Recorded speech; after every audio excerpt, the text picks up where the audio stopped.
Hey everyone, today I'm going to show you how to use Ideogram AI to generate stunning images from text. Let's get started. So what is Ideogram AI?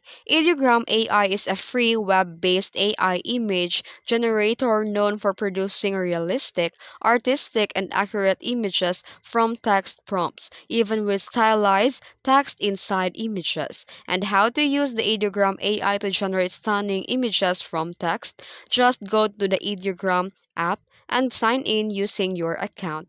Then here, enter a text prompt. Describe the image that you want. You need to be clear and descriptive, like for this example prompt here.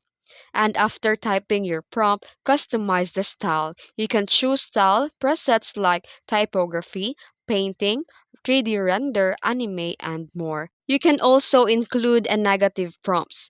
Then here you can type no text, no watermark, no blurry background, and tap generate and wait for a few seconds for your image to appear. The ideogram usually generates four versions of your image and download and share the image. Just tap the image to view it in full and long press or right click to save it and use the share link to post it directly. And that's it. If you found this video helpful, don't forget to like and subscribe for more tutorials. Thanks for watching.